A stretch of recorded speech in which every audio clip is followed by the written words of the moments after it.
There it goes. We're live now.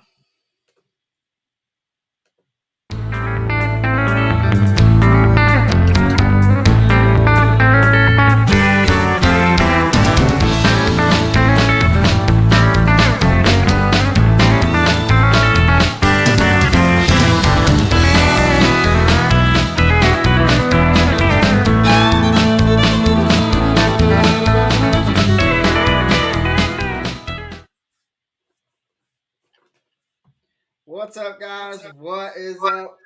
Welcome back to Deck Talk Podcast. We have. Oh, can you turn your volume down? Let's see. I don't know who's it. I had a little backbeat. But guys, thank you for coming on to Deck Talk Podcast, and we've got a killer episode that Norman and myself have been looking forward to. We have had one of these gentlemen on before, but we've been really looking forward to having the other guest on as well. And but if you don't know, guys, I am Colin Burnett. And I'm Norman Lee. That's right, Colin. We have a great episode lined up for tonight. But first, we got a little bit of business to take care of. Of course, at the beginning, we got to talk about one of our sponsors for tonight's episode. Now, I'm talking about Spear Point Performance Hooks. Hooks proven and tested to put more fish in your boat using their V-grip technology. Spear Point hooks will perfectly present lures and provide the most secure connection between hook and fish, giving you the ability to prevent fish from shaking off. Spear point hooks are designed to perform and trusted by anglers across the world. See what the buzz is about. Get your Spear Point hooks today. Go to www.spearpointhooks.com. Don't forget, make sure to use the discount code DECKTALK10. Again, that's spearpointhooks.com. Don't forget, use that discount code DECKTALK10. Man, that's right, Colin. We have a heck of a show lined up for tonight, and you probably recognize the guy there sitting on the left-hand side because he's been on before about a couple months ago. But we have a special guest with this gentleman lined up tonight. Let me tell you something. He is a daggum hammer. But anyway, let's get started with the introduction here. All right, first of all, we're going to talk about the man on the left as you're looking at your television screen. He has been fishing at the top level of our sport since the early 80s, but his passion for the outdoors goes above and beyond his accomplishments on the water. He has been a mentor, a teacher, an advocate for the future of our sport, holding countless seminars, fishing trips, children's tournaments, and a whole lot more. The one and only Mr. Gerry Brousseau. All right. Now, our special guest for the evening. Y'all ready for this one? He is a rising star with a fishing rod in his hand. His accomplishments so far as a junior angler is just off the charts. He has spent time fishing alongside some of the most iconic legends of our sport. Oh, yeah.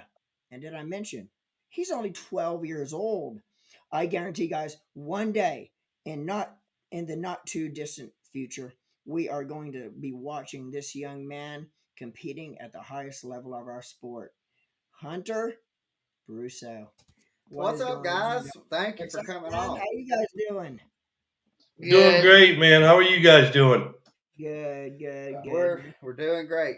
So Man, we're happy to be on, and we got the big guy here. I almost think I need to give him my boats and let him fish tournaments for me. He's been on a roll. well, He's been on a roll. I seen that 9-pounder that he was holding up the other day in that tournament down there on, where was it? Poga? Estapoga? Yeah, it was this bogey. Yeah, That was a tank, dude. you might have to ask. yeah. He carried us into a third place finish with that fish, and he's been on fire. We've been on the water for like 5 days straight now, and he just keeps slamming them no matter where we go. We've been in airboats, bass boats, from shore. You know, he's really taken to the sport, and he's got his game together. Yeah. Well, that's one thing.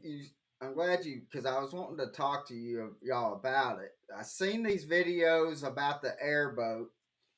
I've never been on an airboat, and I just want to know when when am I gonna get the invite to be able to hop on an airboat with y'all? When can you get here? I'm gonna be That's down there in July after ICAST. all right. Well, you just let me know the date, and we'll get something set up, and we'll go from there. Heck yeah. And but I do want to know.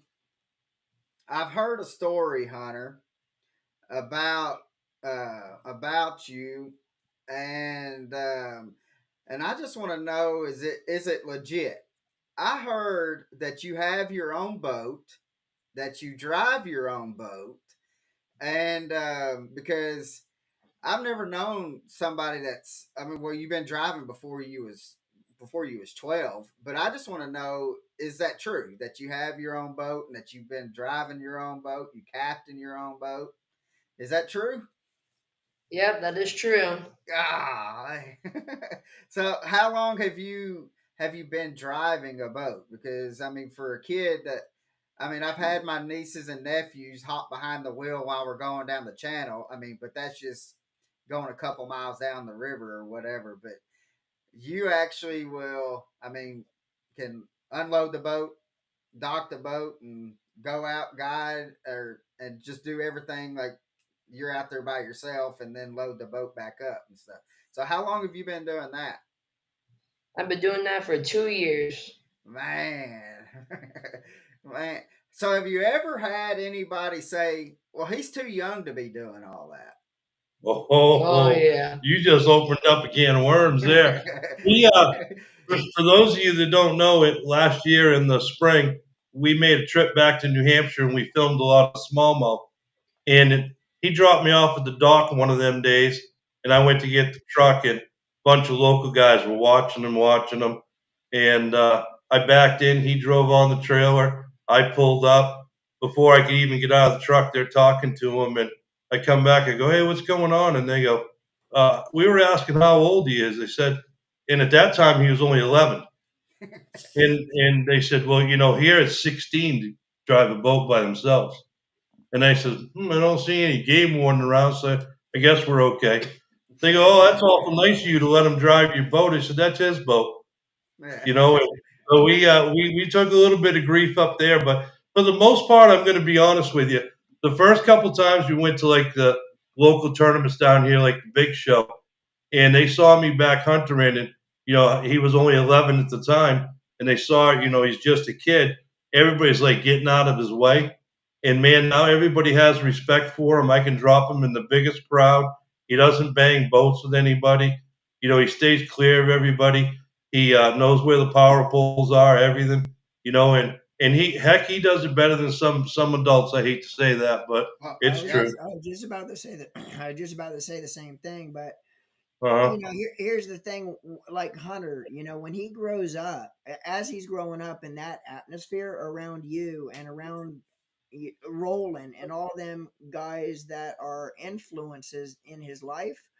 I mean, there's no doubt in my mind why he's so good at such a young age, because of the mentors and the teaching that he has, and the way he's shown to do things is the right way. It's all, the correct way of doing things. And Hmm. it all comes from the top down to Hunter, why he could do everything the right way, and do it as good as at most, and in some cases, like you said, better than some of the adults back at boat ramps. I've seen some crazy stuff at boat ramps by guys that you think know what they're doing, but yeah, Yeah, um, I agree with you absolutely. I think what's really good is that the people are really paying attention to his age and they're impressed with that. And we yeah, go to ICAST. I swear I get pushed to the side and everybody wants to talk to Hunter, get a picture. I don't know how many hats he's autographed over there from him fishing with Roland and stuff, but he's even been on the billboard at Spearpoint, had him up on their backdrop yeah, at ICAST. yeah. We ICAST, seen him. We seen him.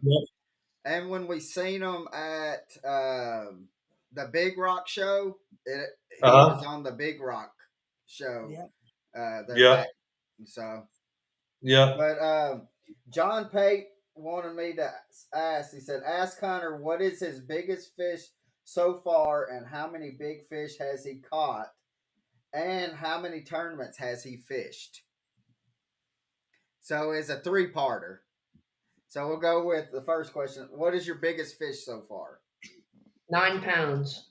9 pounds. What was the one you just recently caught then? Was it the Mhm. Mm-hmm. exact one? Okay. And so did you know, like, could you tell a difference in the bite when that it was a bigger fish, or did you not know until you leaned back on it? Well, I felt a little bit of ticking, and I just set the hook, and I There got you him. go. She went to the air. Yes. Yeah. She went to the air. when when it jumped, what was your expression when it jumped? Like, because I know when I get all giddy and stuff like that when I have a big one jump, and I'm over there trying to dip the rod tip down it to keep it down. Did how were you? Did it make you stoked when you seen how big it was? Well, wait. I'll let him answer that in a minute because I know he's going to lie to you here. So Okay. this is what happened. When she come up the first time and jumped, I was warned that I better not miss it with the net. Oh. That's what I was warned. Yeah. And you Were can you, tell him how excited you were. I was before Hunter starts? Were you guys flipping or winding? Were you uptight? Whining. You Yeah, were. we were pitching. We were pitching on the edge, and he probably got her about 40 feet out from the boat. Oh, okay. So Were you can excited? use I know when I had that when I caught my 10 pounder, I never saw it until it came up. It never wanted, but I pulled it out of about 25 foot of water, and so, but I was stoked as soon as I seen it. I told my dad because my dad already had lost a one that was over 10. He hit it with or hit my. I was fishing with a Damiki vault, and he hit the Damiki vault with the net, and all I heard was ting, and the Damiki vault goes flying up over my head, and there goes the fish up underneath the boat. Oh wow. no. So that day I would have had, or that day I finished up with my biggest three bass fish was 23 pounds. Wow, that's a good Wow. catch. And so, but and then that's not counting. I mean, if I would have had that 10 pounder, it would have crushed it. But what is your biggest bag so far that you've caught, Hunter? 9 pounds. No bag. Oh, 5 fish. let's see. Ooh. What is it? Alone or fishing a team tournament with me? We'll I just would say do with the team tournament. yeah. Team tournament with me, we had a bag at 21-7. Whew, that What is 21-7. Okeechobee? No, it's Topoga. That's the bugger. Yeah. The next one down was like 17 and change. I think his best when he was fishing, he fished as a fifth grader, 11 years old. He fished in the high school division, and I think he had a bag in there that was like almost 15 pounds. He ended up wow. second angle. He ended up second angle of the year for the year as a fifth grader, 11 years old, fishing against high school kids. And Now, do you? I wanted to challenge him. That's why I put him in the with Yeah. the older kids. I think it did him some good. Oh Yeah, yeah. yeah, I mean I tell people all the time, especially like in any kind of sports, if you want to better yourself in that sport, you need to really be the lowest man on the totem pole to Hmm. where you see you all right, this is where I need to grow. And so each time that you go out and you're playing that you have that growth instead of you being the superstar in the younger class, then if you have older people to look up to that you can play against, that's going Yeah. to definitely help you out. So, um, so what is your favorite lake to fish, Hunter? Hmm.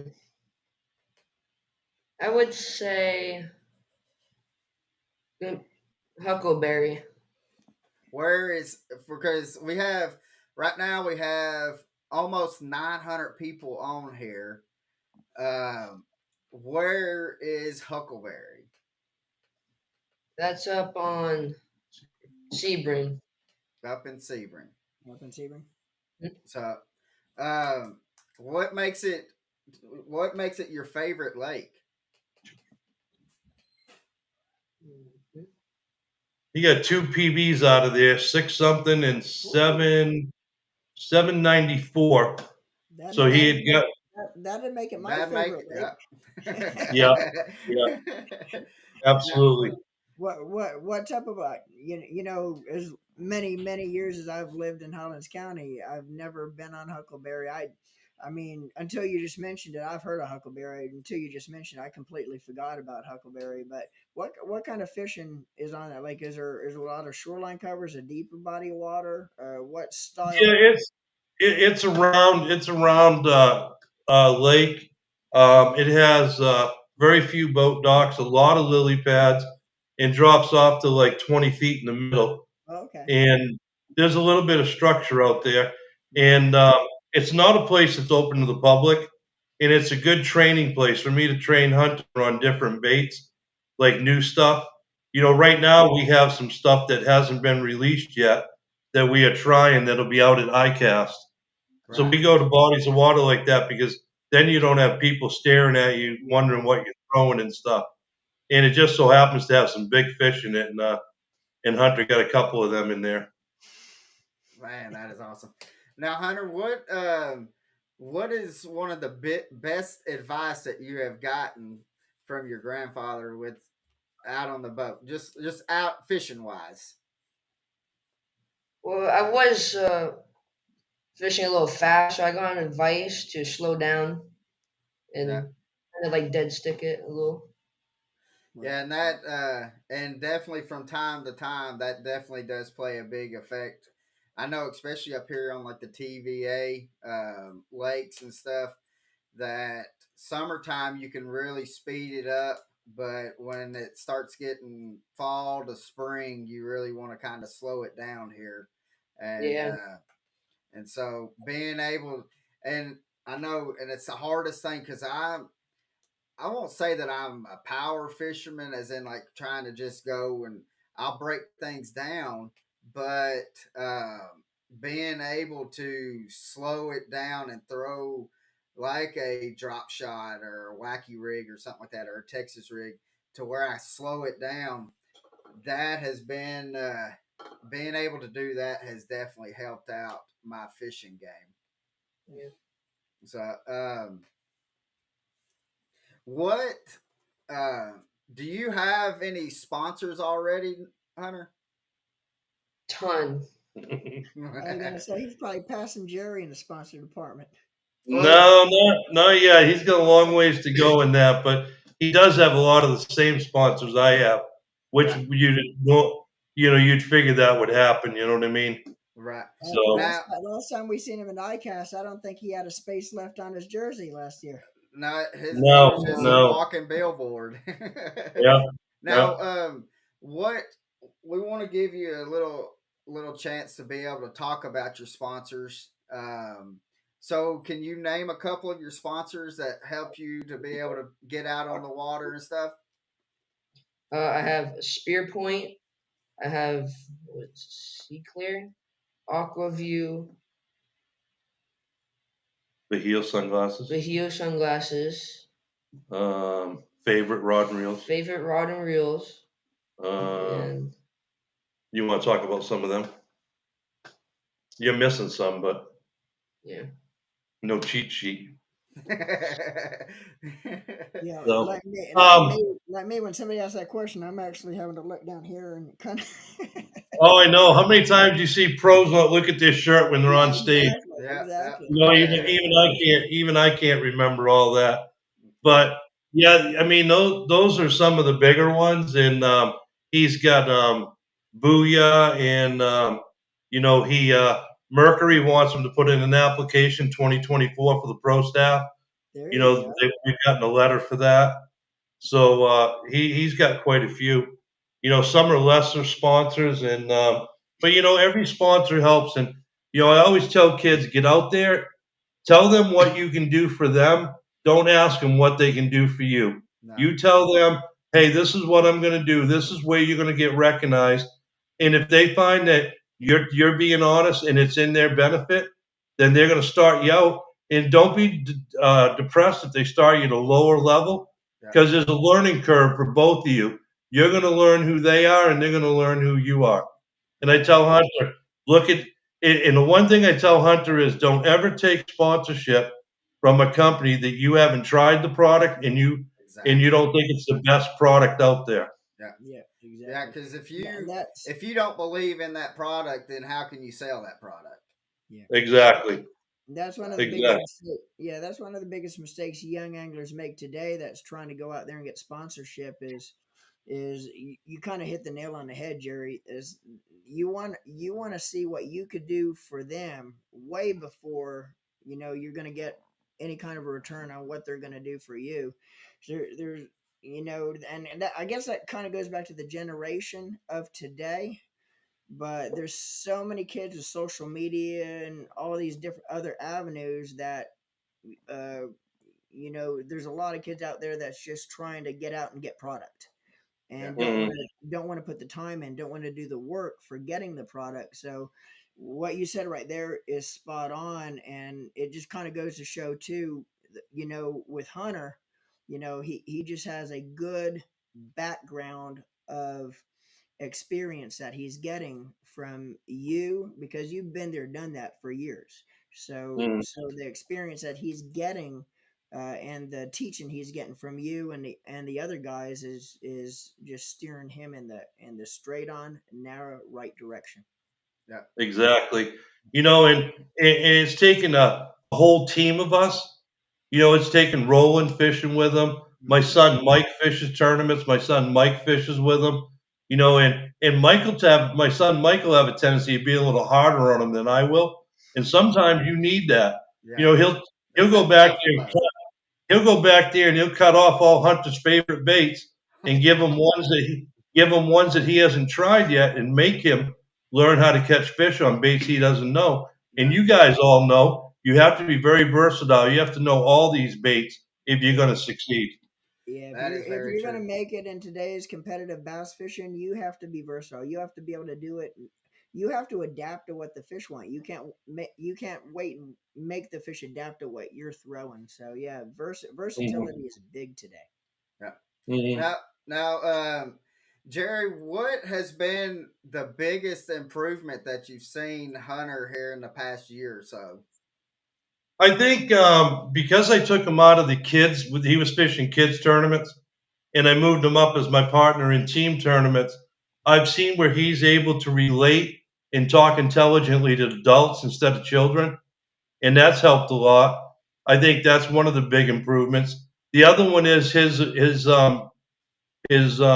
ability to take a new bait, look at it, fish it, and then he'll grab the phone and Google and see what he should be doing with it if he feels he's doing it wrong. Him and electronics get along really like this, whereas us old guys, we don't want that. But I mean, Yeah. he'll jump on the forward-facing sonar, and he'll see what's down there, and he's constantly like today. We were out on the water. He's almost sitting in my lap, looking at all my depth finders, reading everything. He's like, "Look, there's one there. Look, there's another one there." And he's eager to learn. So I think his eagerness to learn and his communication skills with adults has really improved in the last year. If Yeah. he does this again in 2025, man, by the time he's 16, he's going to be ready to take on the Toyota Series or the Bass Opens or whatever. Yeah. And then, Um, I mean, he may be the next youngest person to win a elite event and take that from Trey McKinney. Yeah, he 19 years old, man. That's quite an accomplishment. Yeah. That's going to take somebody really focused to beat that. yeah. Yeah. And but where Hunter, where do you stand uh with the let's talk about the forward facing sonar wise. Do you like use it more so than you not use it, or do you prefer to like beat the banks or whatever, or not? Or I mean, if you have it, you use it, but Yes. uh, how often are you using forward facing sonar than you are not using it? I use it quite often because I can look up the fish, throw where they are, and catch them. Now, how long has it taken you to be able to kind of refine that and be able to use it to your advantage? Because I know, like when I first got it, I mean, I could see my bait and being able to work the bait and stuff like that. It actually, I mean, it takes time looking at a screen to be able to figure it out. Did Were you able to pick it up pretty quickly? Yeah, and I just started it. So yeah, So When he was talking to me, we were talking about it today. He said he's just started using it. He just started understanding how to program and stuff. right, And he looked at me and he said, "Boy, I got a long ways to go." yeah, And it's true, at his age and, not having run that very much in the past, Florida being a flipping and pitching kind of place, it's shallow water, we haven't used it a whole lot. And we just recently we've been moving offshore into brush piles and stuff. And, he admits that he's got a long ways to go, yeah. you Yeah. know? And because there's in Florida, I mean, correct me if I'm wrong. There's really not that many lakes to kind of use that really, and like to Well, take. actually, there is. People say, "Oh, well, your home lake's Okeechobee. You wouldn't use that." Really? The Well, rim ditch, the yeah, rim ditch is 35, 40 feet deep. There's fish in there. The right, Elite And Series and last year. now that we've come up with the or Fish Obsessed has come up with the new bracket for your transducer on the trolling motor. Just by snapping it, you don't need to unscrew anything. You right. can put that thing zero and shoot right under the mats and see what's under the mats. Oh, Yep. that's I was You gonna say is know? is, I was and gonna say that's Lake what. Okeechobee last year during I think it was the Elite Series was one on Ford Facing Sonar last year. Yeah, Had Uh huh. Tyler Rivette, yeah, Tyler Rivette. the Scott Martin just destroyed them in the opens here. What Hmm. about a month And ago? he was using it. Uh, Yeah, but Yep. he was using. I think he was using it like what Gerry was saying, uh, to where it was shooting up. He wasn't. It wasn't like how we would use it up here. He was shooting it like what he was saying up underneath those mats and stuff. If you use the brackets that come with the transducers, whether it be Garmin or Lowrance or whatever, they're bent in a certain degree. And when Yeah. you buy an aftermarket such as Fish Obsessed, who's one of the sponsors for both Hunter and I, you can actually set that at zero, and it'll look right under the mat. And Right. not Oh, only that's that, but awesome. you can go from down to forward to scout in a matter of seconds because everything's click, click, click, and there's nothing to unscrew. Right. Wow. Okay, Right. It, I got it's you. really durable. Right now, what do y'all do in Florida wise? Like, let's say you're fishing in a tournament and it's 90 degrees out. What do y'all do in a tournament to keep the fish healthy and still kicking? G juice. And what we do, I probably should do a video on this. We take bottled spring water, Mm-hmm. and we take a little bit out of the top of the bottle, pour it down the sink, and we take G juice and we put it in there, and we freeze them with the cap off, and then we put the caps on and we throw them in our coolers on the hot days. So when the water starts heating up in there, you just take the cap off and throw one bottle in there. Right. So as the ice melts, it cools the water, and the G juice just keeps seeping into there and seeping Ah, into there. That's that's actually a good smart. idea. That is Right, smart. and then the other thing I think for people that haven't seen it, I'm also sponsored by the Fish Lung, which is a $2,000, right around $2,000 aeration system for live wells, which is the thing of the future. And man, you run that, and them fish will stay in there all day, and they'll be happy. And Yeah. whoever's weighing them's going to hate you because they can't sit still. You know. Yeah.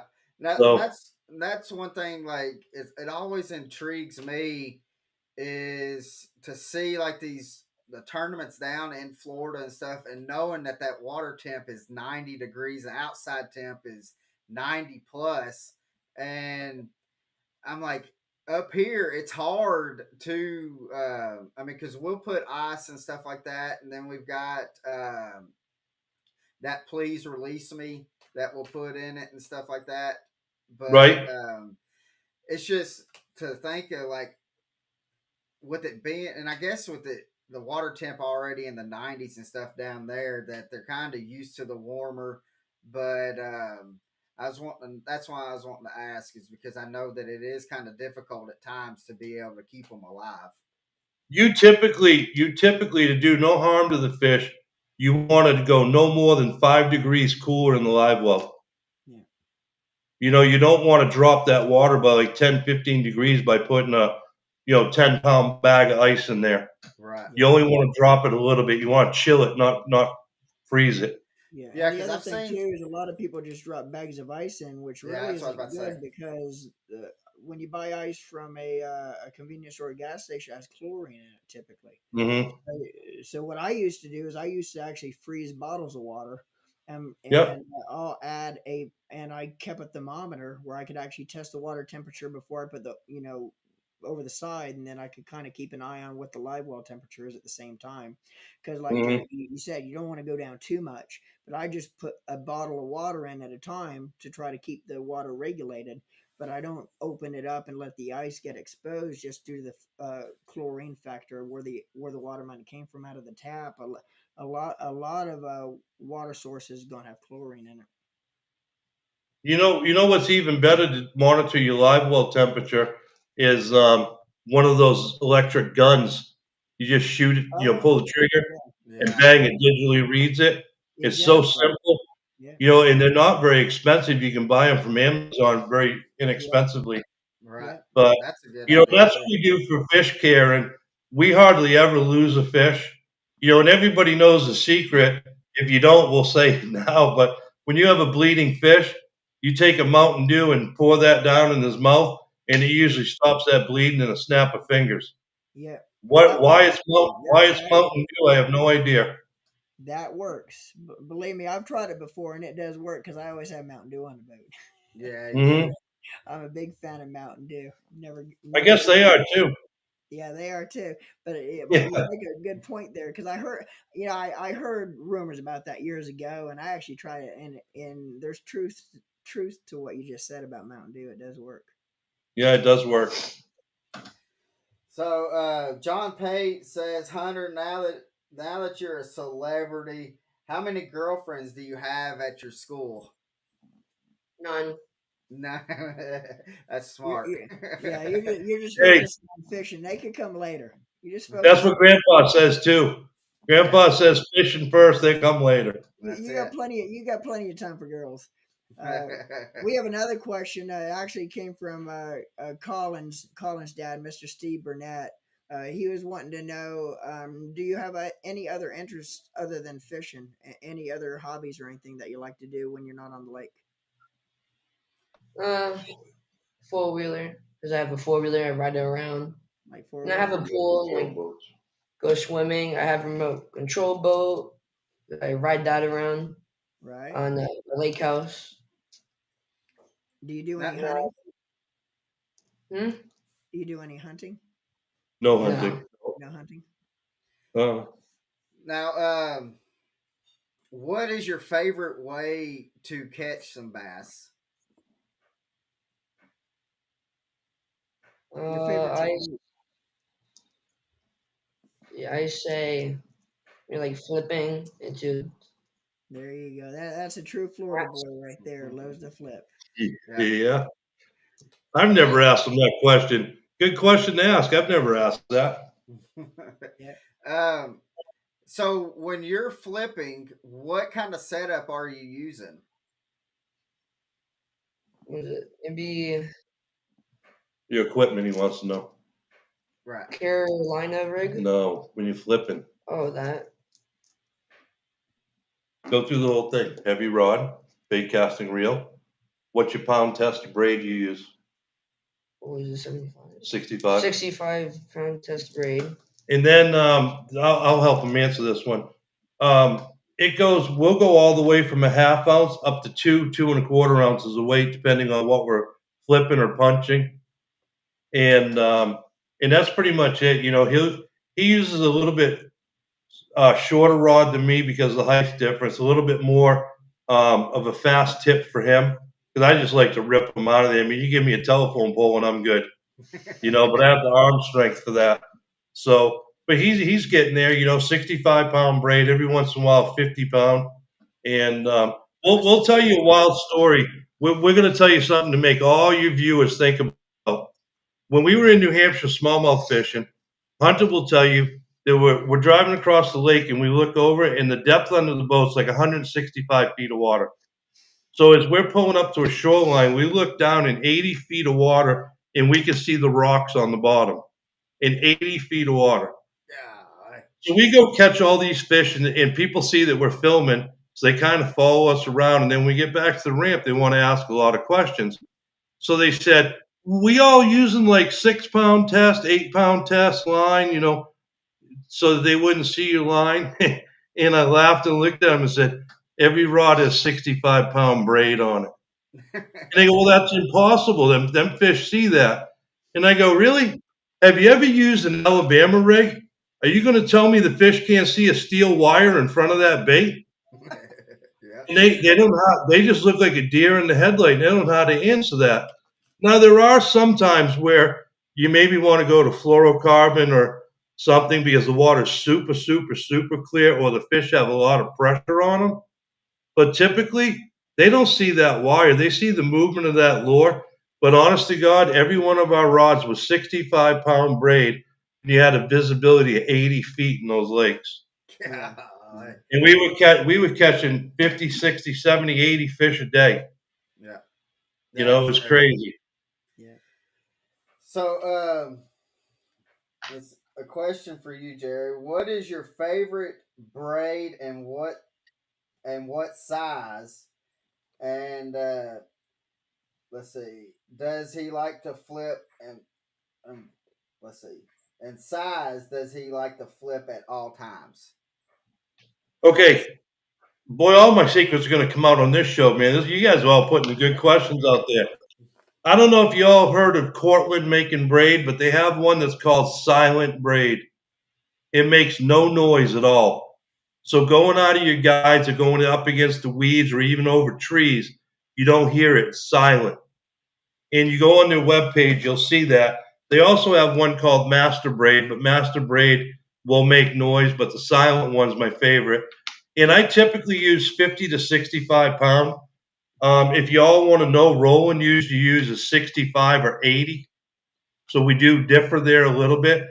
I don't use any kind of a leader. I directly tie to the braid, and I don't have any problems catching fish that way. And a lot of times I try to get away with a 3/4 ounce weight, 1 ounce weight, and only have to go up if the bait's just not getting through there. Yeah. But that's my favorite sizes. And I use 7-Eleven, mostly 7-Eleven, real heavy action rods. Yeah. Now, do you guys rather flip jigs or do you rather flip soft plastics when you're flipping and pitching? The honest answer to that is I let the fish tell me what they want. Yeah, exactly. So I'll have a jig on there and I'll have soft plastic on there.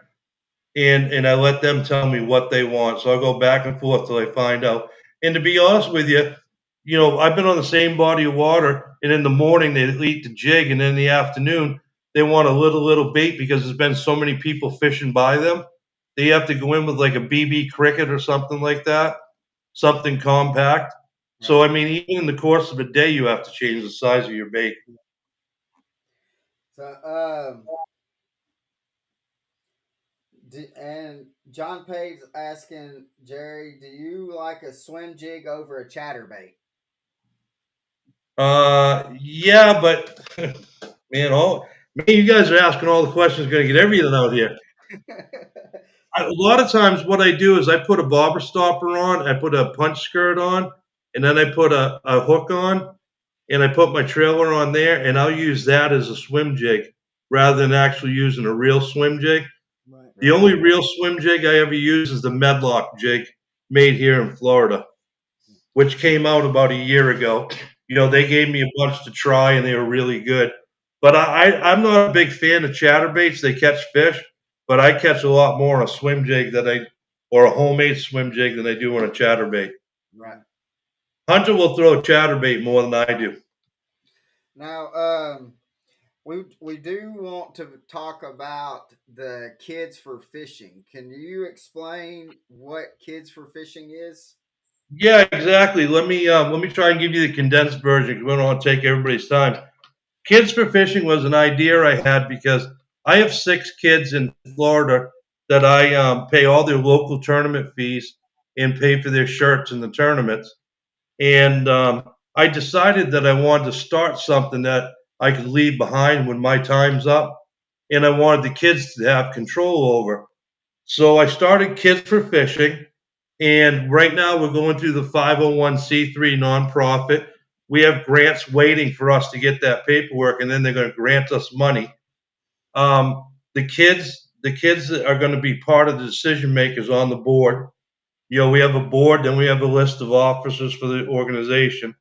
And eventually, I want the kids to be able to run that without my help, and for them to call it theirs and have something they can be very proud of. Right. What we're going to do is we're going to provide rods and reels for kids that can't afford rods and reels. We're going to provide fishing trips for kids whose parents don't fish, or maybe they come from a home with a single parent. Right now, my core group of kids, with 6 kids, have been involved in stocking a fish pond that's used for kids fishing derbies. They've stocked bass, catfish, and brim. They've showed up at tournaments to help out with weigh-ins at tournaments. They've cleaned up some boat ramps. They've shown up at seminars I give and help out there. And they've been there when I've donated rods and reels. Like I've showed up to kids tournaments that I had nothing to do with the tournament itself, and walked down the row and I watched the kids get in the boat. And in some cases, the kids were borrowing the boat captain's rods, or the child was getting in the boat with like one rod. So I went down the row and gave them at least 2 ducket rods with bait casting reels and maybe about $150 worth of tackle to each kid I saw like that. And I had some of the kids with me, and they're learning how to do that. So that's what Kids for Fishing is all about. It's all about the kids, and that's how I want it to remain. It's going to be nonprofit because I don't want anybody making any money. Nobody will Right. get paid on that. It's going to be everything out, and I think it's something that we really need to do.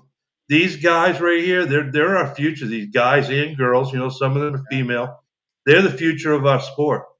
So if we teach them young, man, how can they go wrong? Exactly. Exactly. Exactly. You said something about going and giving rods away, and I want to talk specifically about one rod Oh, that oh no. Here we that go. that you won from the charity event that Norman and I done for Autism Angler. Your raffle ticket was drawn, which I mean you ended up stockpiling on. You got a couple rods and some other baits, if I can remember correctly. Yeah, that's But correct. one of these rods was given to us from Lou's and stuff like that that you actually got, that was a kid's rod. Yes. Whatever happened to that kid's rod? Okay, it'll be coming out shortly, but just in the last couple days, Hunter and I were over at Headwaters fishing, and that was a kid's rod. It was a 2-piece rod. So we put it all together, and I was going to throw it, and I said to Hunter, "Hey, why don't we do this? Why don't you use this rod, and I want to see you catch a fish on this kid's rod, and then when we get off the lake, the first opportunity we have to come across a child that doesn't have a fishing pole, we'll give it away." So we did shoot that video of Hunter catching a fish on it. Mhm. Do you remember how big it was? Was it 3.5, 4 pounds? 2, 3 pounds. 2 or 3 pounds? I don't remember. We caught so many fish. But anyway, that video's coming out, and when we got back to the ramp to load up, we noticed a little boy and his parents getting off the guide boat, and they had no equipment. So we asked if the little boy owned a fishing pole, and they said no. So we told them who we were, how we acquired the rod through winning it, and asked and said that this is what we wanted to do. We wanted to video us catching a fish on it, and then right away donate the brand new rod to a child. And they were so happy. They said, "Thank you very Yeah. much." So that video will be coming out, but Oh, man. it was purple of all colors. Thanks, guys. Yeah. Norman picked that one out for you. Okay. Thanks, Norman. So, but no, that is awesome, and I mean, and that's people don't realize like the fishing family, like how it all comes together. And you got that rod from an event that happened in Chattanooga, and you're in South Florida, and Mhm. how the ties have merged each other to where, I mean, you've been on the podcast. It's the second time you've been on the podcast, uh, and how our fishing family is all just kind of intertwined with each other. And now, when you gave that rod out, I mean, you just expanded your reach and stuff, because now this kid, who knows, that the kid might grow up and be a professional angler, or even if he Mhm. just takes his kids out when he gets older and takes them. I mean, it was well worth giving that rod away. I mean, Yeah. Oh, exactly. Yeah, it was. It was.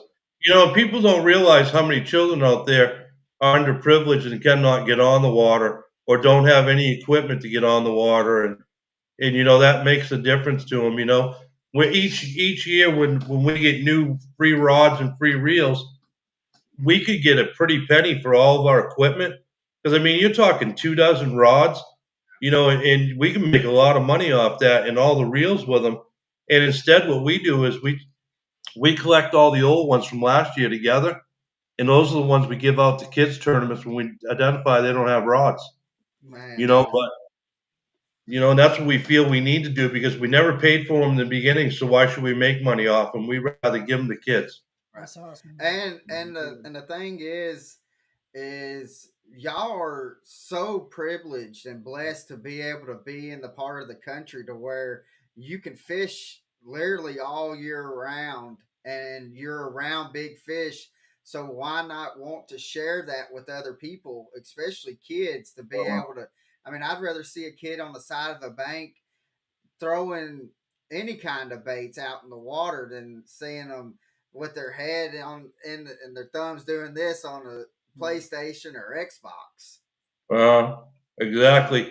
It's kind of funny because you said that. We're in Florida. We can fish all year round, and so this winter, we went on a striper trip so the hunter could catch some stripers, yeah, and we saw snow when we were there, northern Georgia.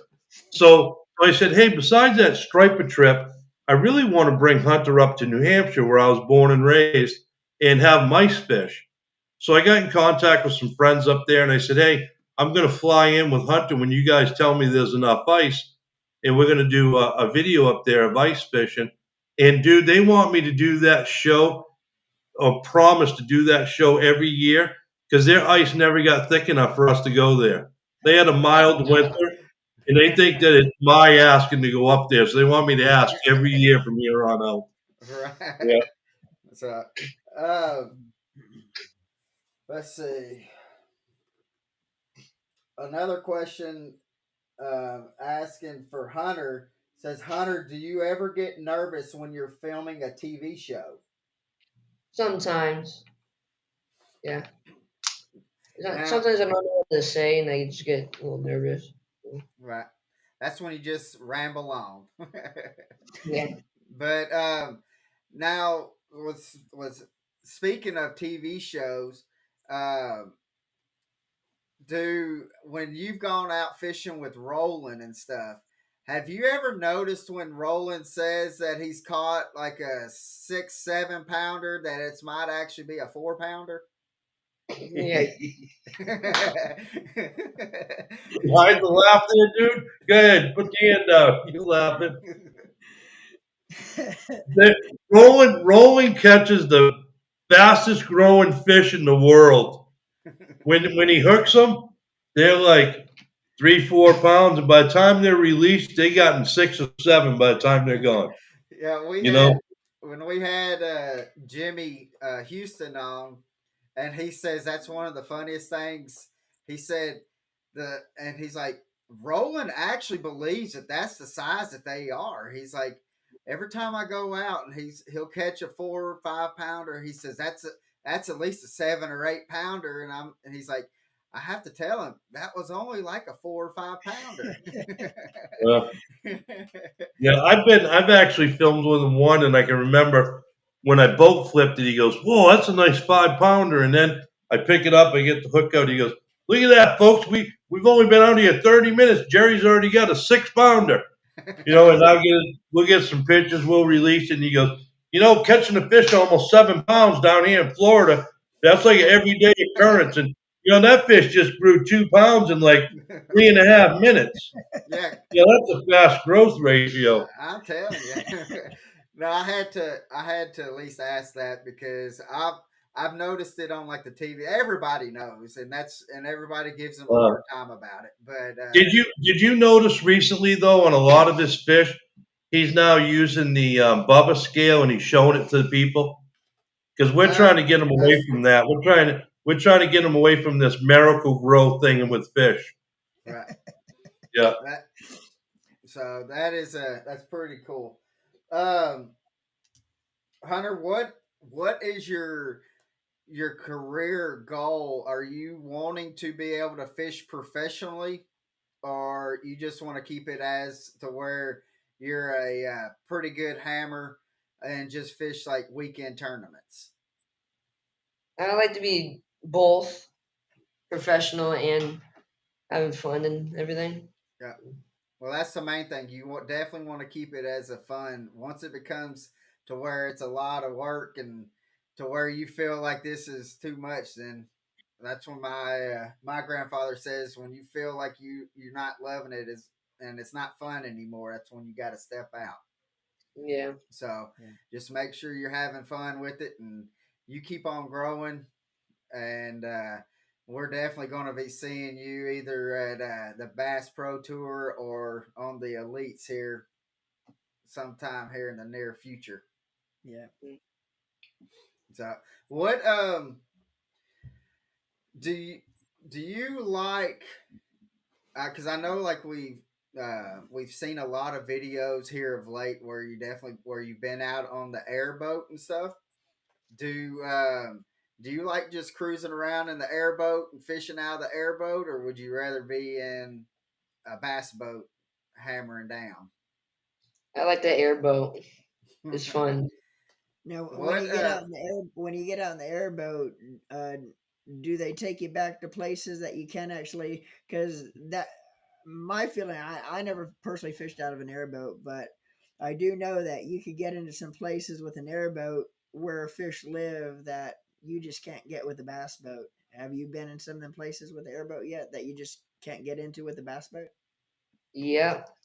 If you go over to our Facebook page that you can look under my name, you'll see some videos that we took in there from the last few days where we actually run the airboat dry 3 times because we went from the one we launched in up and out into another one, up and out into another one, up and out into another one. And we got way out in the middle of nowhere where we don't even know if the bass ever seen a lure back there.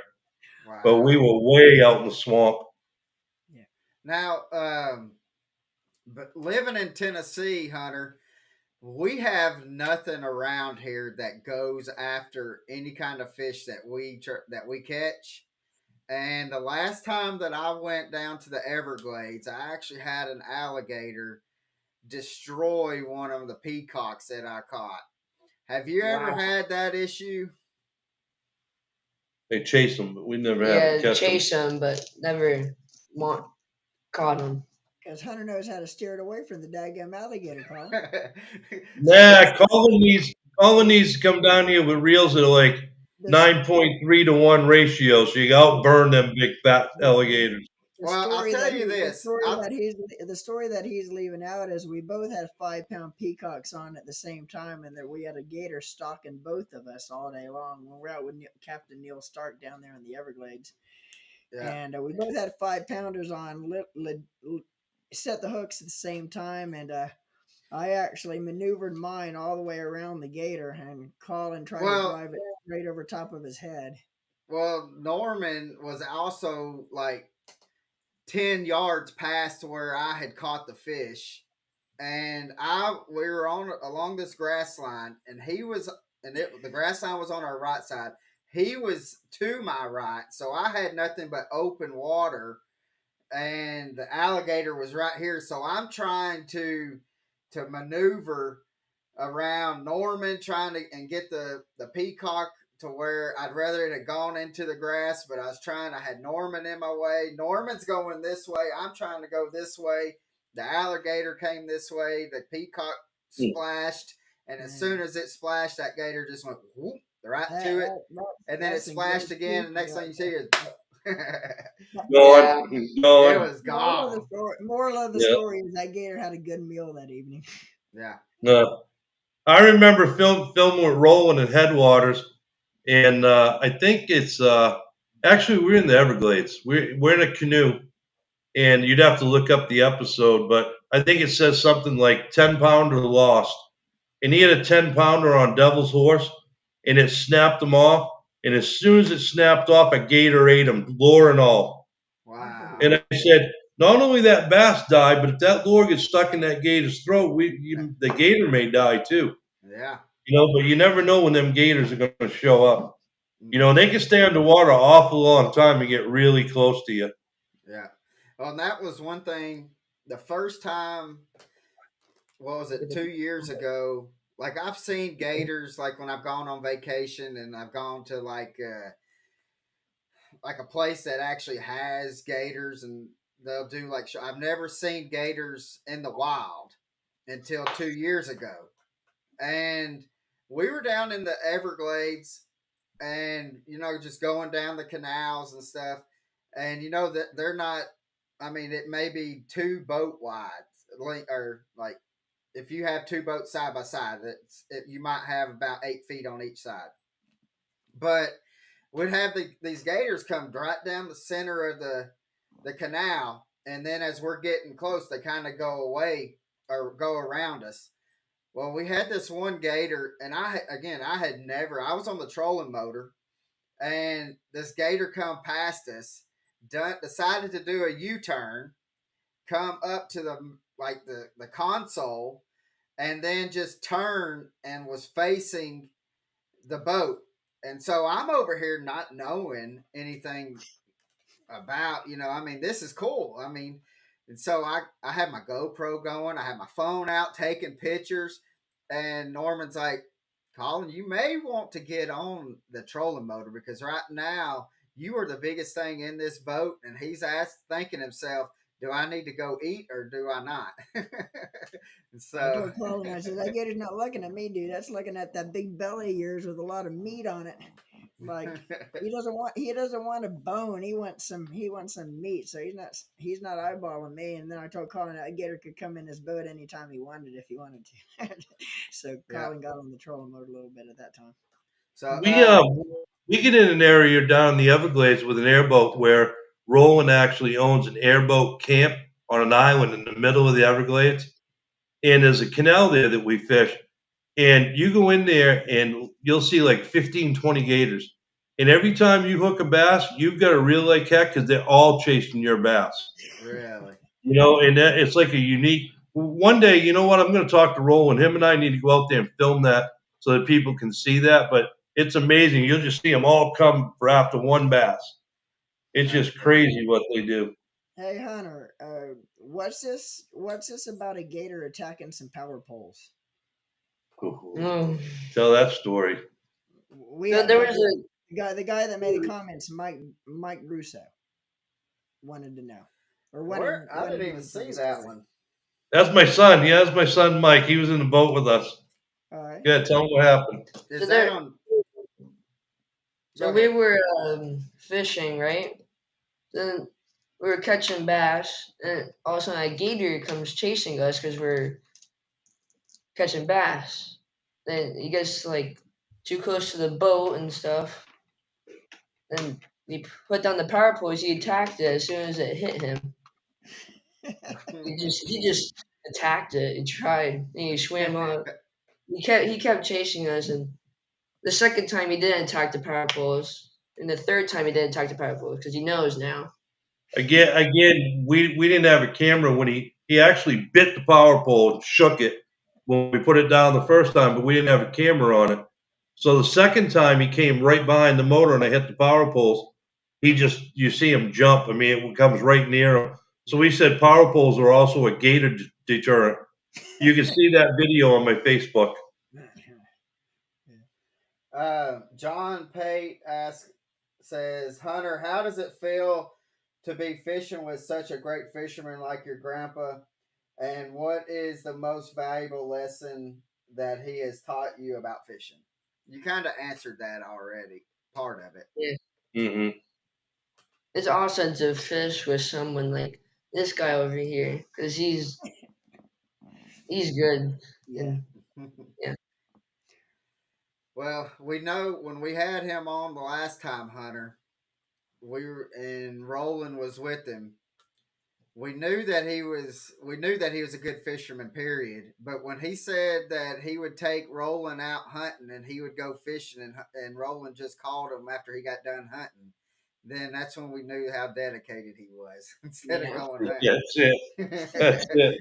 hunting. So Yeah. Rather be on the water than the tree stand. That's awesome. yeah. yeah. So Norman, we have reached an hour, a little over an hour. I'll tell you So what, time flies when you're having fun doing what we love to do, talking fishing. yep. Yeah. Let's see if I can find some more questions. Just in case, while you're looking up some questions, just in case I forget, I want to thank you guys for doing that raffle for autism and the stuff you do for events like that. Because I spend my time always with kids, and you guys do it on a various different levels, and that's really genuine of you guys to take your own personal time, your wife's time, and everything else to do those kind of things. That's what keeps this sport alive, and that's what makes us all family when we're out on the water. That's very big of you guys. Thank you. Well, and the thing is, I mean, because none of us do it to get a pat on the back, and Mm, we do it because we actually care about people getting out. We want to grow this sport, and that's the main thing because we're I mean, we're privileged to be able to live in a country to where we can go anywhere and be able to catch many different kind of species of fish and stuff. So mm, to be able to get a kid out and be able to see that smile when they catch that first fish or when they catch a fish, period, is well worth all the work. mm. Hmm. So That's true. Hunter, next question is, and we'll have two more questions, and I'll ask this one, and then Norman, if you don't mind asking the last question. Okay. Um, this question is from Michael, and it says, Hunter, what is your goal here in the next 5 years? My goal is to go into an area and catch a lot of big bass and maybe even get one over 10 pounds. That's Okay. my goal. Is I just And want to continuing. Yeah. I just want That. to continue catching my personal best Yeah. Well, and reach those. you're in a perfect spot to be able to catch that double digit fish. Yeah. And so, I mean, because uh, when you catch that double digit fish, you join a group that a lot of people can't say that they've ever done. Yeah. So, um, Norman, you got any more questions before you ask the final? The only thing I got, man, is just keep doing what you're doing, Hunter. Man, Yeah. just keep the grind going. Keep that head down. Keep focused. focus on your schoolwork, and then you can focus on your fishing. But man, you're doing a great job. We watch Yeah. you on Facebook, watch your videos with your grandpa and Roland, and you keep doing what you're doing, man, and you're gonna go places. Yeah. And remember, you're never going to get too old or too. I don't want to say too old, but you're never, and no matter how much you learn in this sport of fishing, you're never going to stop learning. I don't care how good you get. You could be the biggest veteran on tour in 20 years, and you're still going to be learning and picking up stuff. Yeah. So just keep the ears open, keep the grind going, and man, keep doing what you're doing because you're doing it the right way. You're very very humble, and that's the way to stay. You know, stay humble and stay driven, Yeah. and always listen to your grandpa and your mentors that you have around you in your corner because they know what they're talking about, and they've been there and they've done that. So but anyway, Hunter, man, keep it up, dude, because you are Yeah. awesome. Thank you. That, that But is, anyway, and go ahead.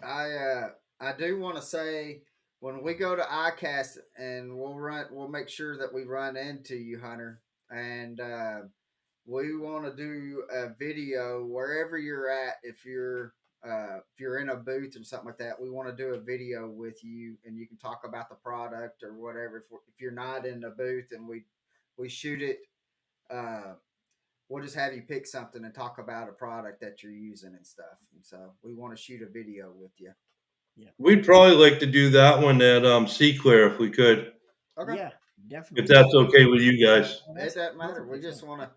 We want just to need be Uh, to. able to do a video, and what we'll do is Hunters we'll record it, we'll edit it, and then we'll send it your way to where y'all can do whatever you want with it as well. Yeah. So, but all right, Norman. All right, and we're gonna do this as a two part. This is for both of you, one at a time. If you were to have one person to fish with for the day, and again, this person could be passed on or still with us, who would that person be and why? And we're gonna start with Grandpa. I'm gonna. A lot of you people don't probably even know this, but it would be Brian Kerschel, who Oh, 30 years ago won the Classic. This is the 30-year anniversary because he won it in 1994, and he was killed shortly after in an airplane accident. You know, the plane crashed, and not everybody on board died, but Brian did. Brian and I are from the same neck of the woods. Never fished together, but fished against each other. Um, I have a bunch of his whistles from every time he caught a fish in that classic, he blew the whistle. Oh And yeah. I'm gonna be handing a bunch of those out this year. If you guys want them, remind me. I'll bring them to ICAST. Okay. But I'll be handing out a bunch of them because it's the 30th anniversary. yeah, And here's something you maybe don't know. They're green and they have his autograph on the Okay. side of them. yeah. But the parents made a special run of them, gold plated, numbered 1 through 100. And when his parents asked me, "What number do you want? Do you want a low number?" I said, "If you don't mind, I'd like to take 94 because I'll never forget the year he won the classic." Right. And so it'd probably be Brian. That's what I would say. And to this I mean, he day, was he was a good guy, and he was taken away way too young. Yeah. yes, yes, he was. He And was a actually lot of taken people. away the like very shortly after he won the classic Yeah. that year, and to this day, he's still the only amateur fisherman ever to win a classic. What's really kind of haunting to me is that the plane that crashed was leaving North Carolina, I believe it was, maybe Greensboro, Right. and Roland was there, and he was going into Mexico and that was the interconnect. And Roland's the last one to talk to Brian before Brian boarded the plane. Wow, And so both of them are friends of mine, Yeah. wow, but it'd definitely be Brian. yeah, Now, and a lot of people don't know the history or even especially like the younger anglers and stuff, doesn't know anything about the whistles or even know the fact of even know who he is. And Hmm. so with you saying that and having the whistles and stuff like that, I think that is pretty cool. Yeah.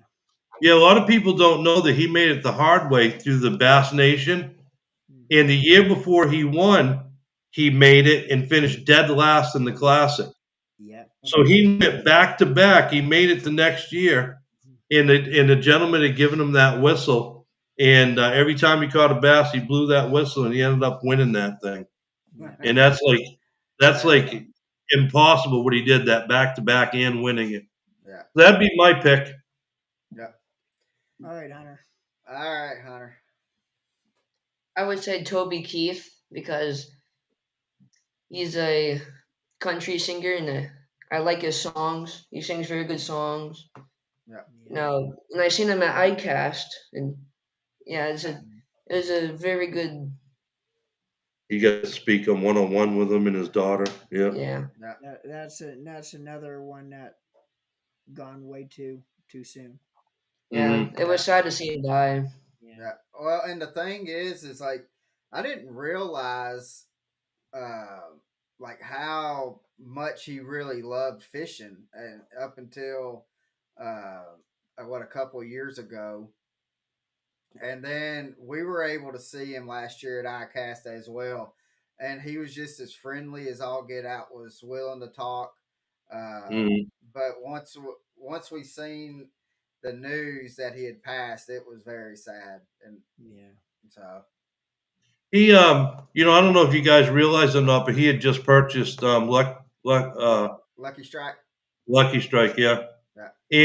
And he told a lot of you, and I don't know if you guys asked, but he told a lot of you that he was in remission, that his stomach cancer was gone, Yeah. and he only told a few of us that the one in his lung was growing bigger, and they couldn't do anything for it. So he Yeah. knew. He Yeah. knew. Yeah. Yeah, that's And pretty sad.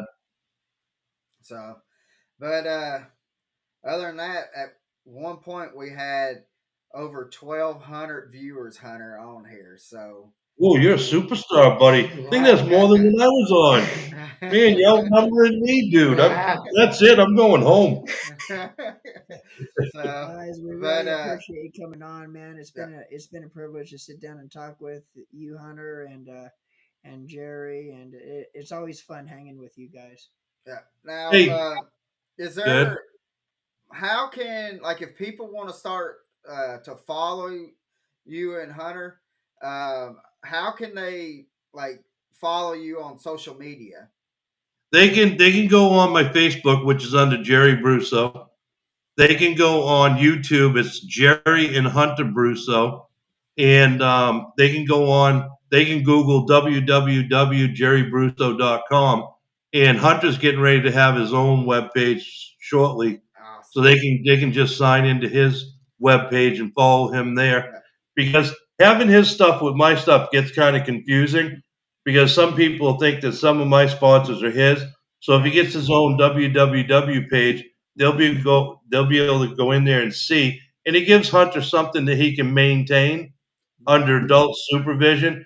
I tell people it's okay to let your child have a site, but you make sure that you supervise everything they do, exactly. because we live in those kind of times right Yeah. now.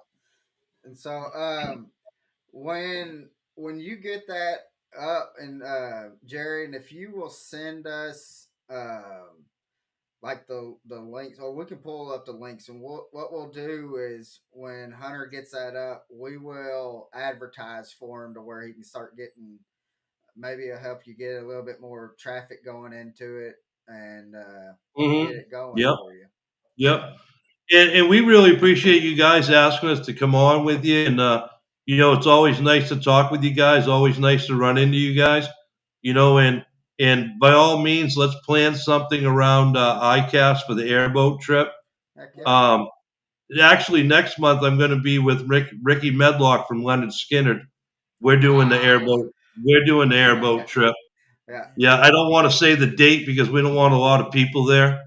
but we're going to be. And his whole goal is to get double digits. That's all Ricky wants. I don't care if I catch one fish. I want it to be a fat one. Yeah. So that's what So he's after. Awesome. But hey, we'll make it happen. And one time we'll come out to Chick and we'll fish with y'all out in Chick. that's what I was about to say. If Yep. we got to make a trip to where y'all come up here on Chick, and or if you want to catch some pretty decent sized smallies, we can put you on some smallies too. Yeah, he's got to keep his skills brushed up on smallmouth because unfortunately we can't do that. Spotted bass and smallies don't grow in our water. Yeah. So So, but other than that, guys, thank you for watching. And Gerry and Hunter, thank you for coming on. And I always like picking your brain, Gerry and Hunter. I always enjoy chit chatting with you. And I can't wait to see what the future has in store for you, Hunter. And because you do have a bright future, and so we are excited. We're proud for you, and just keep your head straight, and you're gonna do great things, brother. So, Thank you. but guys, we're gonna get off here. The fat boy has got to eat, and I just got back We from got an South early morning Carolina. tomorrow too, so we're Yeah, gonna we have gotta. We're gonna be leaving around. Norman's coming to pick me up around 2:30, 3 o'clock, and we're heading to Red Crest. hey, And how did you know this fat boy was hungry? oh, because I know fat boys love to eat. Oh man, I'm hungry too. Let's do it. this skinny boy loves to eat too, and I'm smelling Yeah. something seeping down from the upstairs. I think my wife's up there cooking. So So, I'm eating pretty but soon guys, too. we're gonna get off here. Live the And passion. hey, Norman, real quick, do you want to say who we got next week or what we got Yes, going on next week? yes. Next week we are actually going to be at the Classic. Next week we leave Wednesday. Next Thursday for our episode. Next Thursday is during Media Day. We have a great episode coming up. Keep same time, 6 p.m. Eastern Standard Time. It is actually going to be a taped episode though. It's actually a two-parter. Same episode. The first half of the episode, we are at Birmingham, Alabama, at the BASS headquarters, where we get a chance to sit down with Eric Lopez, which Eric Lopez is the event director of the site director. Uh, for BASS, and I think I said that wrong, but anyway, Eric Lopez. And then the second half of the interview, we are get a chance to sit down with Chris Martin from Daiwa. So it's going to be a great episode you don't want to miss. Same time next Thursday, 6 p.m. Eastern Standard Time. And also keep in mind too, most likely on Sunday, which is the final day of the Classic, we are going to have a special live broadcast, which is going to be our normal live next week during the Classic. We're going to do it again this year, just like we done last year from the press conference room at the Bassmaster, right where they're going to be weighing in like 2 or 3 hours after we do the live. So keep that in mind too. And And we we'll give may you have a updates as special far as, guest.